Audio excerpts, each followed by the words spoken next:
안녕하세요. 맥킨의 지혜투자 클럽입니다. HLB 최종 점검회의 3월달 레이트 사이클 리뷰 미팅을 앞두고 FDA 사이트에 이제 올라와 있는 3월달 이제 자문위 어드바이저 커미티 관련되는 일정들을 같이 한번 살펴봐 드리도록 하겠습니다.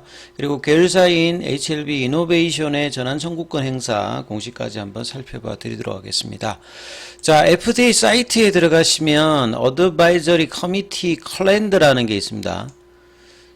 예, FDA 사이트에 들어가 보시게 되면, 자, 일정들이 나오는데요. 이제, 오늘이 3월 11일이니까, 지난 거 말고, 이제, 앞으로 3월 달에 남아있는 게, 자문위 개최가 3개가 있죠. 14일, 15일, 21일, 이렇게 3군데가 있습니다.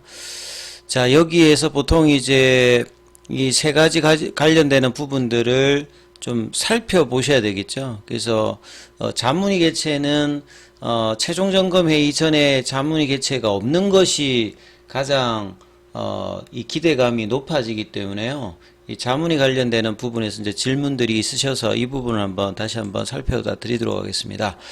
자, 요거는 이제 우리 의료기기 뉴스라인에 나와 있는 부분인데요. 이제 미국 FDA 같은 경우에는 이 의료제품을 승인 여부 같이 이제 규제 의사 결정에 직면할 때, 그러니까 뭔가 자체적으로 결정하기가 조금 어려운 어떤 부분에 직면할 때입니다. 그러니까 이런 부분이 없을 때는 굳이 이제 자문위 개최가 없거든요. 그래서 독립적인 전문가 권고, Independent Expert Recommendation을 위해서 자문위원회를 소집합니다.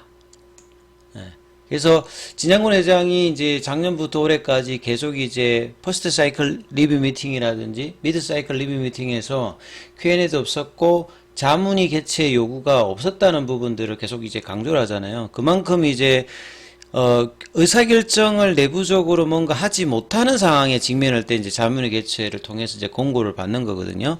그래서 FDA는 여러 가지 의약분에 31개의 상설적인 독립적인 자문위회가 있습니다.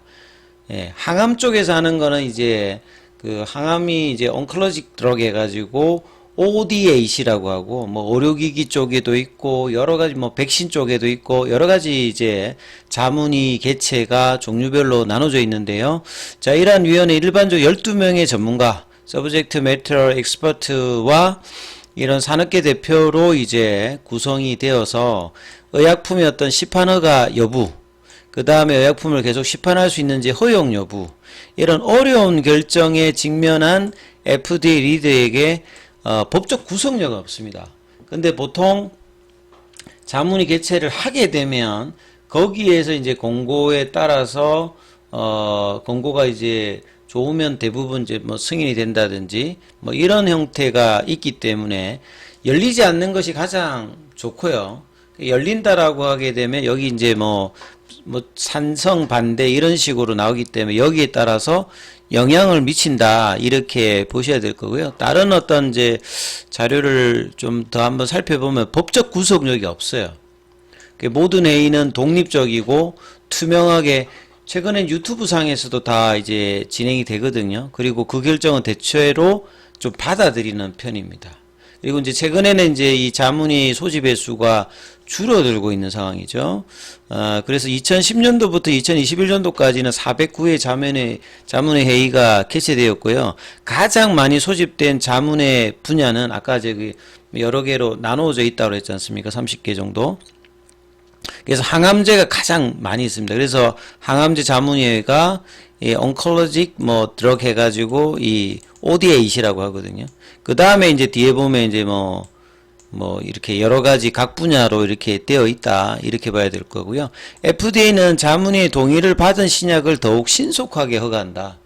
자문위 개최가 없는 게 가장 이제 좋고, 만약에 열린다라고 하면 찬성을 받아야 허가에 빨리 간다. 요렇게 보시면 되겠어요. 그래서 2020년 들어가지고는 자문위 소집 횟수가 연간 18회. 계속은 최근에 줄고 있다 이 말이죠. 2012년도에는 50회 정도가 열렸고 2020년 코로나 때는 18회, 그 다음에 이런 식으로 지금 줄고 있다. 그리고 오늘자로 보게 되면 3월 11일에 FDA가 일례일리죠. 도납 내맘 결정을 놓쳤다. 이례적으로 자문위 개최 요구가 들어왔다는 거죠. 예.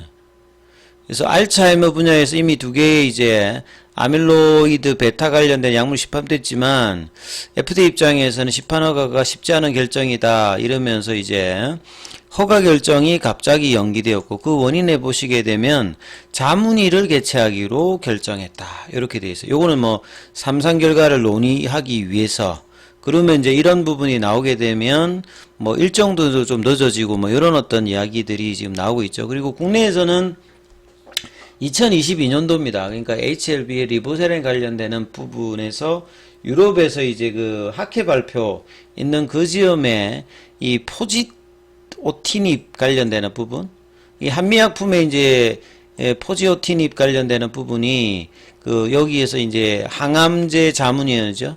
그래서 안전성과 효능성 이런 부분을 부정적인 의견을 담은 브리핑 문서를 발표하면서 뭐 이런 어떤 주가가 뭐 곤두박질 쳤다 이렇게 나오거든요. 그래서 뭐 실질적으로 이 최종 점검 회의 전에 자문위 개최가 뭐 어떻게 되느냐 만약 나온다라고 하면 어떻게 될까 이제 이런 부분이 영향이 이제 주가에도 영향이 있거든요. 그래서 이제 이 부분을 다시 한번 살펴드리면 3월 달에 이제 일정들을 보시면 되죠. 3월 달에 이제 최종 점검 회의, 레이트 사이클 리뷰 미팅, 이제 국내에서는 이제 파이널 리뷰로 이제 이야기되고 있는 이 부분들이 이제 3월 달에 이제 있다라고 이야기를 하고 있기 때문에 이제 그 부분도 일정이 이제 어떻게 되냐면 하기 전에 보통 2주 전에 그 스폰서 쪽으로 가거든요. 그러면 3월 말에 만약에 이제 이런 부분을 한다라고 하면 2주 전이니까 지금 한 2, 3주 남았으니까 뭐 그 안에 이제 레터가 나올 수 있고 그 전에 이제 보통 자문위 개최가 또 있거든요. 그러면 날짜들을 보면 3월 달에는 3월 21일, 3월 15일, 3월 14일 이렇게 남았죠. 그 이전 거는 뭐 볼 필요가 없으니까 요 세 가지 관련되는 부분을 클릭해서 살펴보면 되거든요.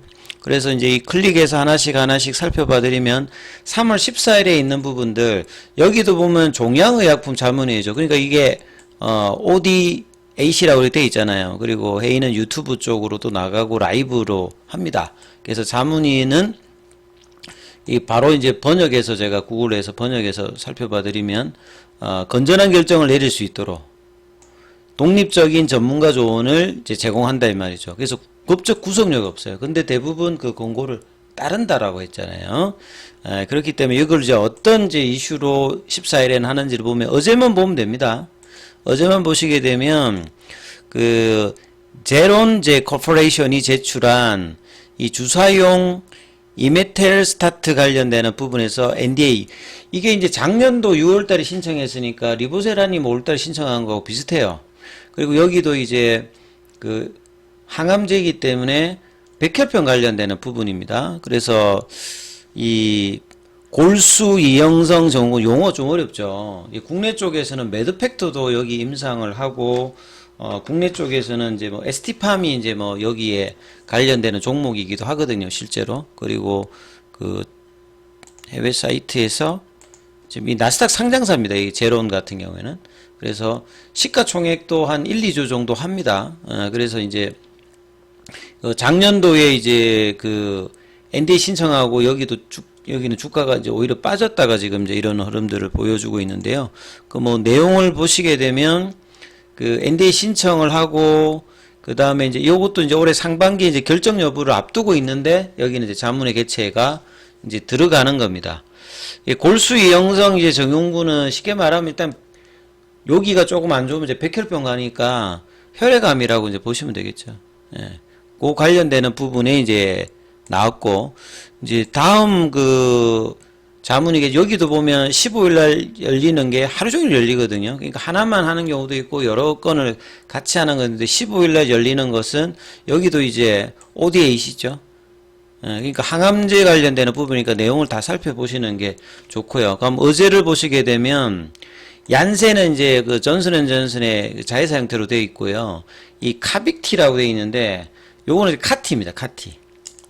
카티로 해가지고 이제 나와 있는 게 킴네아 있고 이제 카빅티 있고 아벡마 뭐 보게얀지 뭐 데카루소, 예스카르다 이렇게 6개 정도가 지금 이제 FDA 허가를 받아 있는 부분인데, 여기에서 이제 정맥 주입 관련돼서 보충적인 이제 생물학적 제재 허가 신청 관련되는 부분에서 이제 논의 관련되는 부분이 있고, 그 다음에 또 이제 이건 이때는 하나만 하는 게 아니라 뒤에 보면 이제 또 있어요. 그 브리스톨 마이어스케의 셀진에서 그 아벡마 여기도 이제 이 카티거든요. 여기도 한다라고 보시면 됩니다. 그래서 하나만 하는 게 아니라 여러 개를 한다라고 보시면 되고, 그 다음에 3월 달에 마지막 이제 지금 자문위 개최가 있는 게 3월 21일이거든요.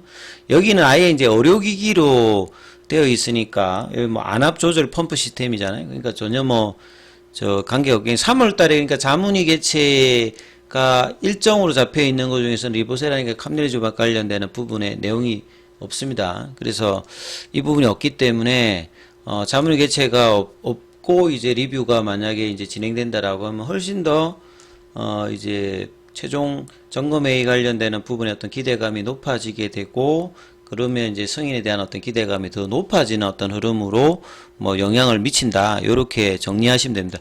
이 부분에 대해서 질문이 또 많으셔서 제가 또 정리를 해드렸어요. 그래서 항상 이제 팩트는 FDA에서 벌어지는 부분들, 그리고 이게 열리느냐 안 열리느냐, 그에 따라서 이 최종 리뷰에 관련되는 기대감이 올라가고, 최종 리뷰가 좋다라고 하면 이제 승인 기대감이 이제 더 높아지는 어떤 그런 상황으로 나온다고 일단 이해를 하시면 될 것 같아요. 자, 그리고 이제 HLB 이노베이션 관련되는 부분에서 전환 청구권 행사 97만 8,472주입니다. 결국은 이제 뭐 전환가액이 이제 1,000원 정도고, 그러면 현재 이제 주가하고 이제 뭐 비교를 해보시면 이노베이션 현재 주가 대비하면 차이가 많이 나죠. 그러면 이제 이런 부분들도 이제 오버행 이슈가 되는데, 주가가 올라가고 거래량이 막 터지고 이럴 때는 크게 또 영향을 안 준다라고 제가 분명히 말씀드렸죠. 그러니까 10이나 BW 관련되는 행사로 해서 이제 주식 수가 이제 그 행사로 해서 들어올 때 주가가 올라가고 거래량이 터졌을 때는 장중에 이제 대부분 소화가 될 수 있는 어떤 부분이고, 박스권이라든지 떨어질 때는 이제 거래량이 줄이고 이럴 때는 이제 수급 부담인데, 최근에는 다시 또 이제 HLB와 계열주 1선 종목, 2선 종목, 3선 종목까지도 이제 거래량이 다시 좀 늘고 있기 때문에 크게 뭐 우려되실 부분은 뭐 아니다.